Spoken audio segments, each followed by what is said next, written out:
She is the most fearful firefighter in Korea. However, during a firefighting mission, she fell from a height of 100 meters and her whole body hit the ground. But the strange thing is that the firefighter survived like a miracle. Even the little girl in her arms was not hurt at all.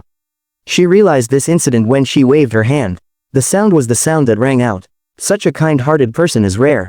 The two messengers are rare. The two messengers are both excited. They were excited and full of admiration for Tazy. You know, the last time they met a noble, everything was great.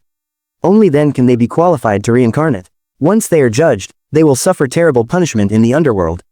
In fact, there are 3 messengers escorting Tazy this time. The last one must start. The first thing that must be done is a quick scan. Xiaoyu finally found the key to the problem. The last time will give him a warning. As the ground under his feet spread out, a sea of fire filled with magma appeared below. The fire spirit continent filled with magma. The beginning of a period of time in the dimension is always a period of time. It has been a period of time. After the trial, several people took a boat to the next level. The film was all about everything. The Guardians explained to Ya Hong that he is one of only 48 paragons ever recorded in history. Overwhelmed by the revelations, Ya Hong is hesitant but agrees to embark on the journey. Along the way, the Guardians reveal that their mission isn't just to protect him, their own reincarnation depends on his success. Ya Hong's journey begins in the first court, where the King of Hell accuses him of murder. Although Ya Hong has not directly killed anyone, flashbacks reveal moments during his firefighting career where lives were lost under his watch. His defense is that he did everything in his power to save lives, even at great personal risk.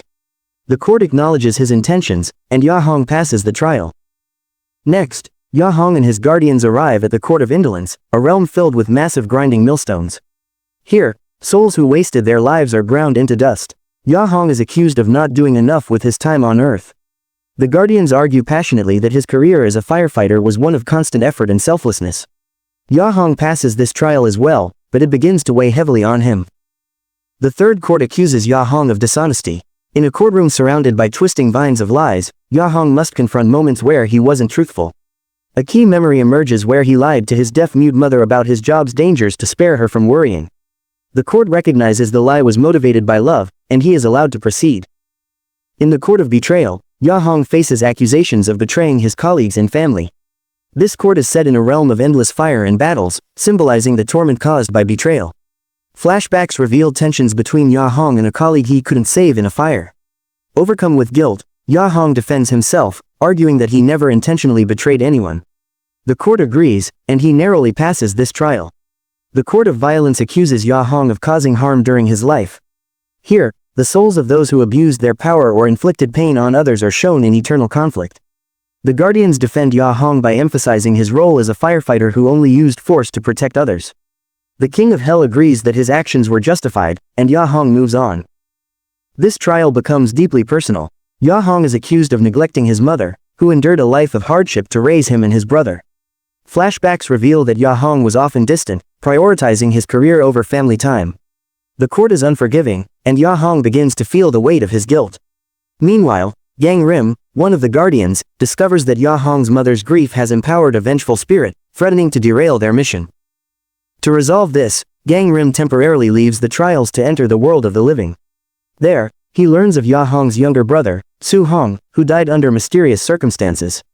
Gang Rim realizes that Su Hong's unresolved death could impact Ya Hong's final judgment.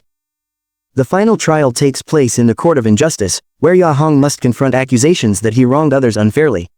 Here, he faces the spirit of his deceased colleague, who accuses him of negligence during a critical rescue mission.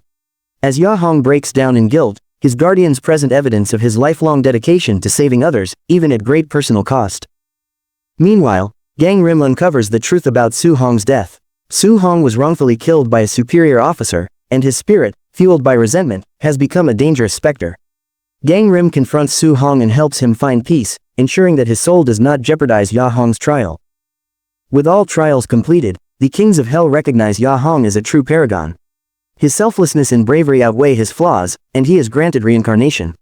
The Guardians, having successfully fulfilled their duty, are one step closer to earning their own rebirths. As Ya Hong moves on to his next life, the Guardians reflect on the complexity of human existence and the sacrifices made in the name of love and duty. The film ends with a sense of hope and redemption, highlighting the power of selflessness and forgiveness.